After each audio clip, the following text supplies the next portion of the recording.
Good morning to all of you.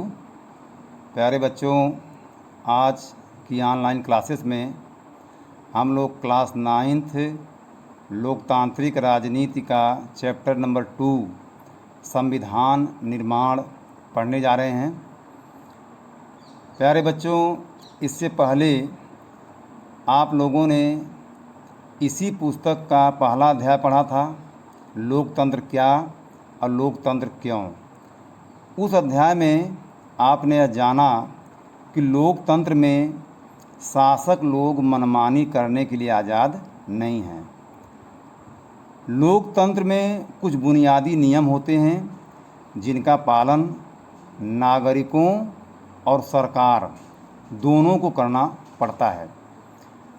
ऐसे सभी नियमों का सम्मिलित रूप ही संविधान कहलाता है और संविधान देश का सर्वोच्च कानून होने की हैसियत से एक तरफ नागरिकों के अधिकार तय करता है तो सरकार की शक्ति और सरकार के कामकाज के तरीकों को भी निर्धारित करता है।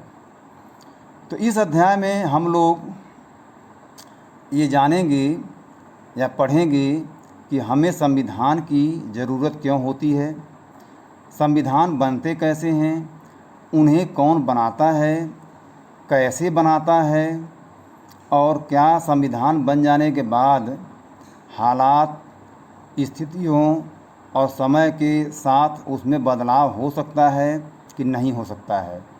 ये सारे प्रश्नों का उत्तर हम लोग इस अध्याय में देखेंगे। तो सबसे पहले हाल के दिनों में संविधान बनाने का एक उदाहरण अफ्रीका महाद्वीप का एक देश है दक्षिण अफ्रीका, वहाँ का मिलता है।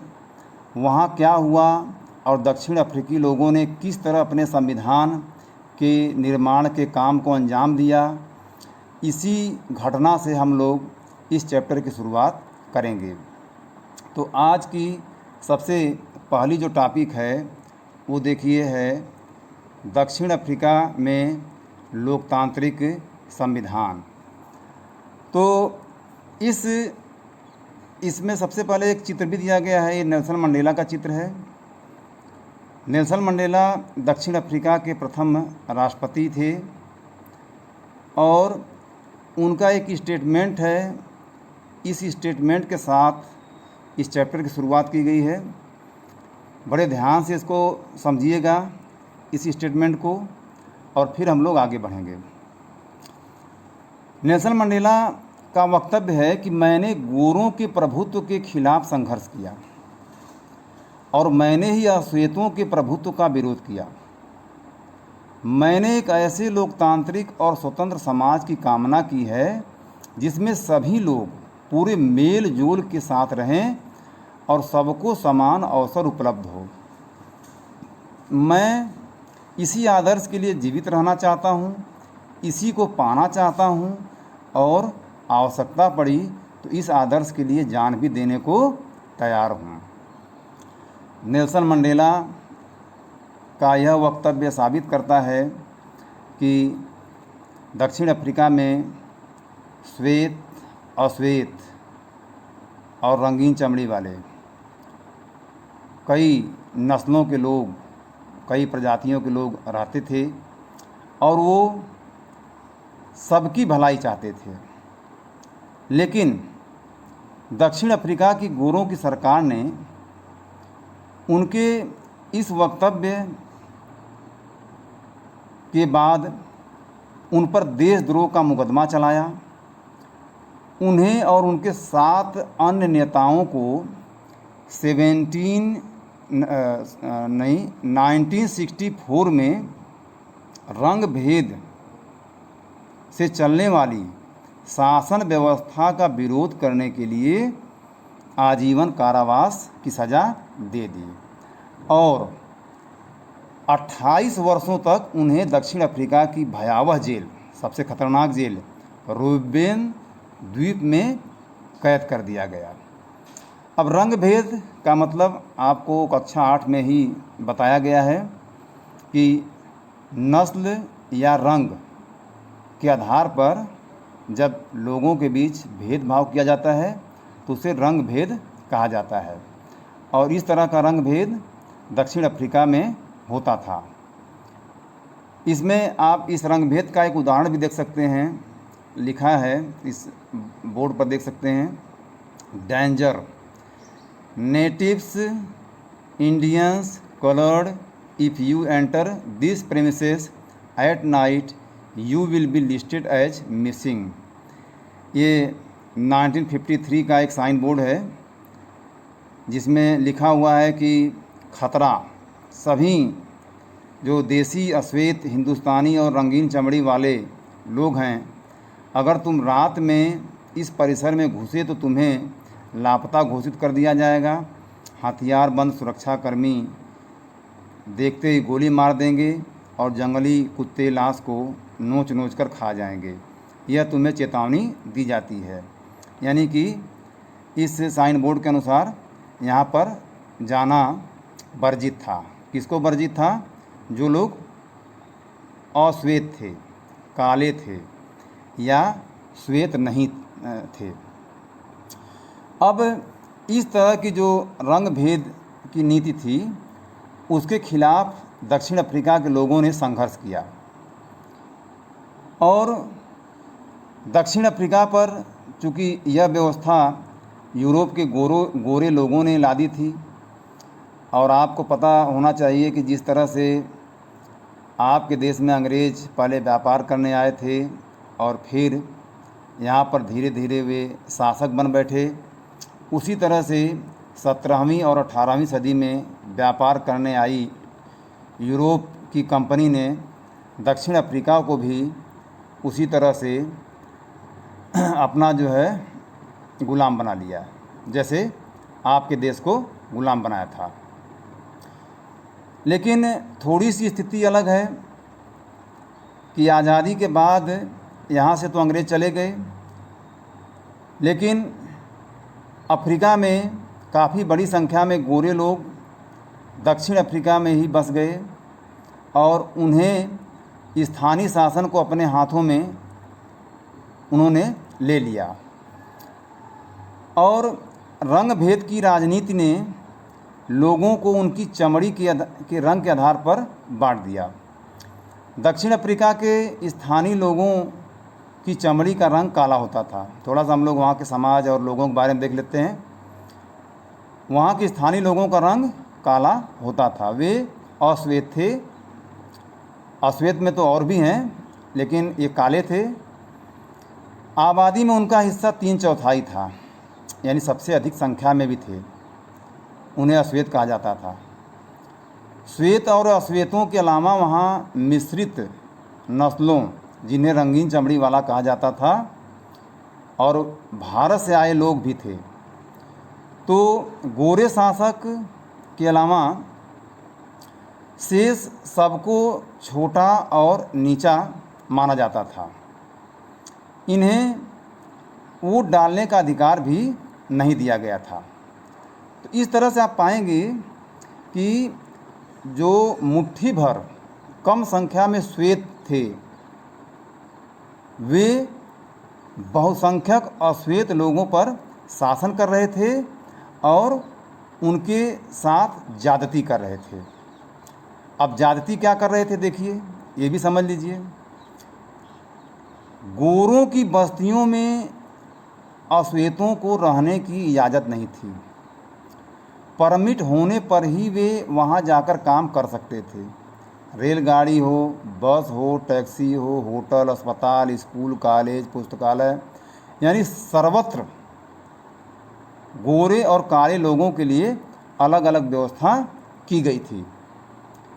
1950 से ही अश्वेत, रंगीन चमड़ी वाले लोग और भारतीय मूल के लोगों ने रंग भेद की इस नीति, इस व्यवस्था के खिलाफ संघर्ष कर रहे थे, शुरू कर दिए। उन्होंने विरोध प्रदर्शन किए, हड़तालें आयोजित की। भेदभाव वाली इस शासन प्रणाली का विरोध करने वाला जो वहाँ का प्रमुख संगठन था, अफ्रीकी नेशनल कांग्रेस, उसके झंडे तले सभी लोग एकजुट हो गए। इनमें कई मजदूर संगठन और कम्युनिस्ट पार्टियां भी शामिल हो गईं। अनेक समझदार और संवेदनशील जो गोरे लोग थे वे भी रंग भेद की इस व्यवस्था के खिलाफ थे और उसको समाप्त करने के लिए इन आंदोलनकारियों का उनके संघर्ष में साथ दिया। बच्चों, अब एक नए संविधान की ओर हम लोग टॉपिक पढ़ेंगे। इससे पहले जो है कि फिर एक इसी तरह के बोर्ड को देखिए जिसमें रंग भेद की बात, यानी जो भेदभाव वहाँ होता था, उसमें 3 भाषाओं में लिखा गया है, अंग्रेजी, अफ्रीकांस और जुलू भाषा। तीनों भाषा में यहाँ पर लिखा गया है कि डरबन नगर, डरबन समुद्र तट कानून की धारा 37 के तहत इस तट पर नहाने का अधिकार सिर्फ श्वेत नस्ल के लोगों का ही है। ये समुद्र का किनारा देख रहे हैं, इस किनारे पर भी सिर्फ श्वेत नस्ल के लोग ही स्नान कर सकते हैं, बाकी किसी को भी करने का अधिकार नहीं है। तो इन्हीं सब भेदभावों के खिलाफ, इन्हीं सब दमनकारी व्यवस्थाओं के खिलाफ वहाँ के लोगों ने संघर्ष करना शुरू किया था। अब हम लोग देखते हैं नेक्स्ट टॉपिक, एक नए संविधान की ओर। ये नेक्स्ट टॉपिक है। तो जब रंग भेद के खिलाफ लोगों का संघर्ष और विरोध बढ़ता गया, जैसे कि भारत में लोगों ने संघर्ष किया, विरोध किया और अंत में अंग्रेज़ों को लगा कि अब भारत में उनका शासन अधिक दिनों तक नहीं रह पाएगा, तो अंग्रेज़ों ने यहाँ पर भी ये फैसला किया कि भारत को आज़ाद कर देना चाहिए। उसी प्रकार से वहाँ भी जो गोरी सरकार थी उनको अब ये लगने लगा कि वो ज़्यादा दिनों तक ज़ोर ज़बरदस्ती से अश्वेतों पर अपना राज कायम नहीं रख सकते हैं। इसलिए गोरी सरकार ने अपनी नीतियों में बदलाव शुरू कर दिया। तो क्या क्या बदलाव किया ये भी आप ध्यान से समझ लीजिए। सबसे पहला बदलाव था कि राजनीतिक दलों पर लगा प्रतिबंध और मीडिया पर लगी जो पाबंदियां थीं उसको उठा ली गई। दूसरा बदलाव क्या किया गया, जो 28 वर्ष तक जेल में कैद थे नेल्सन मंडेला, उनको भी आज़ाद कर दिया गया। और आखिरकार 26 अप्रैल 1994 की मध्य रात्रि को दक्षिण अफ्रीका गणराज्य का नया झंडा लहराया और यह दुनिया का एक नया लोकतांत्रिक देश बना। आपका भी देश इसी तरह से 15 अगस्त 1947 की मध्य रात्रि को आज़ाद हुआ था और आपके भी देश का तिरंगा लहराया था। बच्चों, यह सब कैसे हुआ? इस असाधारण बदलाव के लिए नए दक्षिण अफ्रीका के पहले राष्ट्रपति नेल्सन मंडेला के मुंह से हम लोग जानते हैं। फिर से उनका एक स्टेटमेंट इसमें देखेंगे। ये स्टेटमेंट ध्यान से देखिए आप। उनका वक्तव्य है कि ऐतिहासिक रूप से एक दूसरे के दुश्मन रहे। ऐतिहासिक रूप से श्वेत और अश्वेत एक दूसरे के दुश्मन थे। तो उनका कहना है कि ऐतिहासिक रूप से एक दूसरे के दुश्मन रहे दो समूह रंग भेद वाली शासन व्यवस्था की जगह शांतिपूर्ण ढंग से लोकतांत्रिक व्यवस्था अपनाने पर सहमत हो गए, क्योंकि दोनों को एक दूसरे पर भरोसा था और दोनों एक दूसरे को मानने को तैयार थे। और मेरी कामना है कि दक्षिण अफ्रीकी लोग कभी भी अच्छाई पर विश्वास करना न छोड़ें और इस बात में आस्था रखें कि मनुष्य जाति पर विश्वास करना ही हमारे लोकतंत्र का आधार है। बच्चों देखिए, एक कार्टून में यहाँ दिया गया है, एक लड़की जो है कह रही है कार्टून के माध्यम से कि अगर दक्षिण अफ्रीका के बहुसंख्यक काले लोग गोरों से अपने दमन का, अपने साथ हुए भेदभावों का बदला लेते तो क्या होता। ये सोचने वाली बात है। लेकिन नेल्सन मंडेला के नेतृत्व में दक्षिण अफ्रीका आज़ाद हुआ और नेल्सन मंडेला की ऐसी कोई भी मंशा इच्छा नहीं थी। वे दोनों नस्ल के लोगों को एक साथ लेकर चलना चाहते थे। तो नए लोकतांत्रिक दक्षिण अफ्रीका के उदय के साथ ही अश्वेत नेताओं ने अश्वेत समाज से आग्रह किया। अश्वेत नेताओं यानी जो अफ्रीकी नेशनल कांग्रेस थी, जिसके नेता नेल्सन मंडेला थे, उनके नेताओं ने अपने समाज के लोगों से आग्रह किया कि सत्ता में रहते हुए गोरे लोगों ने जो जुल्म उन पर किए हैं उन्हें वे भूल जाएं और गोरों को माफ़ कर दें। उन्होंने कहा कि आइए अब सभी नस्लों तथा स्त्री पुरुष की समानता, लोकतांत्रिक मूल्यों, सामाजिक न्याय और मानवाधिकारों पर आधारित नए दक्षिण अफ्रीका का निर्माण करें। तो ध्यान दीजिए कि एक पार्टी ने दमन और नृशंस हत्याओं के जोर पर शासन किया था, यानी गोरे लोगों ने, और दूसरी पार्टी ने आज़ादी की लड़ाई की अगुवाई की थी। और नए जब संविधान का निर्माण हुआ तो दोनों, जो कि एक दूसरे के दुश्मन थे, श्वेत अश्वेत, दोनों संविधान का निर्माण एक साथ बैठ कर के किए थे। ये बहुत बड़ी चीज़ है कि एक दूसरे के दुश्मन होने के बावजूद भी वे एक साथ बैठे थे। अब यहाँ पर देखिए, आज का दक्षिण अफ्रीका, यह तस्वीर आज के दक्षिण अफ्रीका की है। उसके सोच को उजागर करती है कि आज दक्षिण अफ्रीका खुद को इंद्रधनुषी देश कहता है। तो क्या आप बता सकते हैं ऐसा क्यों है?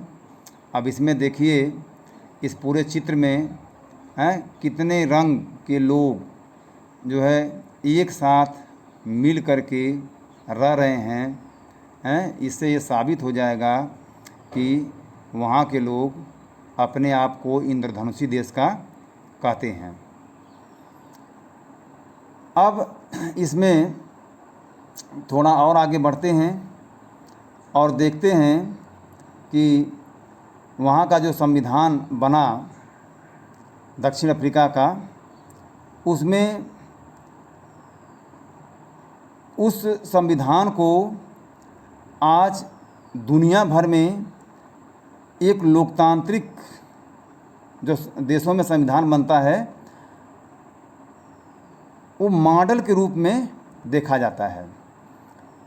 तो दक्षिण अफ्रीकी संविधान से दुनिया भर के लोकतांत्रिक लोग प्रेरणा लेते हैं आज के समय में।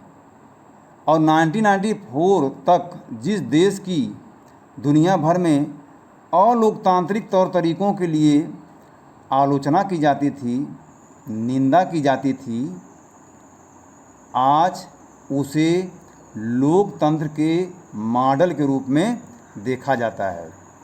तो इसके लिए कौन जिम्मेदार होगा?